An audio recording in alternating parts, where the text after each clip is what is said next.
Hello hi नमस्कार अपन समस्त को आम YouTube channel Deepesh Disha blogs and kitchen को स्वागत। तो फाइनली आज है सब काम सरीगला फ्रेश हो सारे तो एवं जी ब्रेकफास्ट स्टार्ट करी। तो चलते देखा कौन सब हो। तो फाइनली मुझे घर को आसी कपड़ा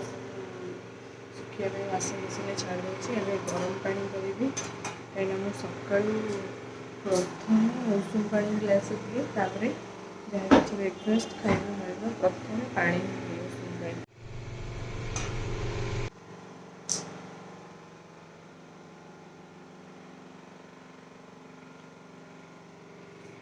तो देखो काली राति बिरी चाउल बाटिकी रखी आज इडली हम तो राति रखीदे भल फुल आउ फुली भी जाइए। तो आज दी प्रकार हम खाली इडली हम आ नड़िया पुर दिया इडली हम तेणु नड़िया सब अच्छी तो या सब कूरा कूरा हम। तो ये मुझे खाली इडली बसैबी कहीं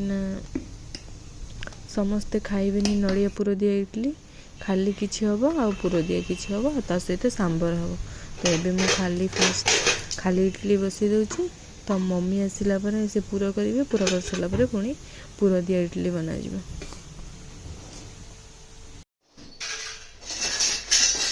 लाइन नहीं एबे आमर बना हम पुर दिया इडली। तो बनवाई प्रथम नड़िया को भाजीदेवे नड़िया भाजी सारापर टिके नड़िया भाजी सारापर तार चीनी पकईदे चीनी पकई सारिकी भल भाव पुर करदे ओल्ला जस्ट पूर्वर टे अदा टे छेचिकी देदेवे तार स्मेल भी बहुत भल आस टेस्ट भी लगे।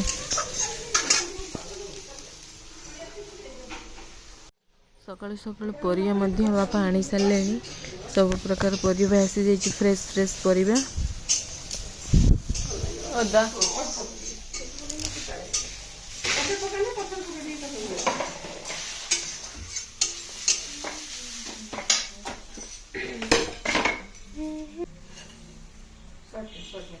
मम्मी को चा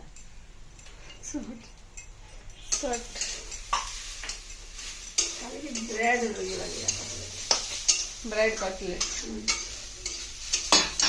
केमिति पूरा करा बघरा कौन जो मोर एक रखी व्रत नुआ व्रत काटे पुराणा हाँ गोटे कि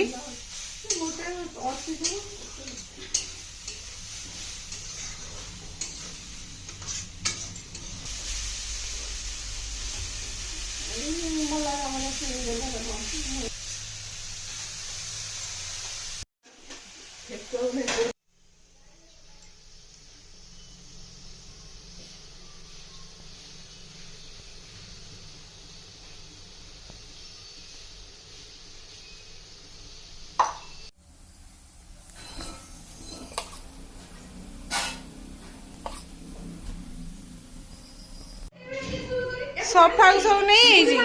नहीं मुड़ी माड़ी निजे तकिया करके शुईची कौन तो इच्छा कौन देख कौन तोर कौन आम सब दासी दासी जेत आइल खाली तो सेवा करी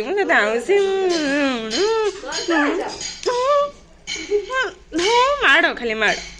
माड़ खाली माड़ कंटा खाई ना काली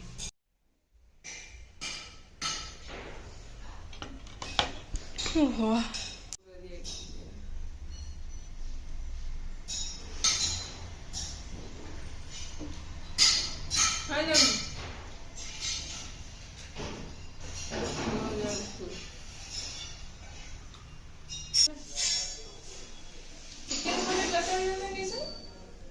बासना तोड़ी पड़े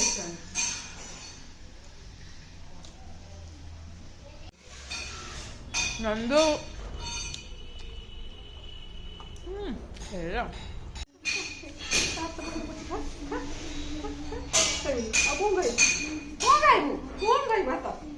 सी सब जिनस खाए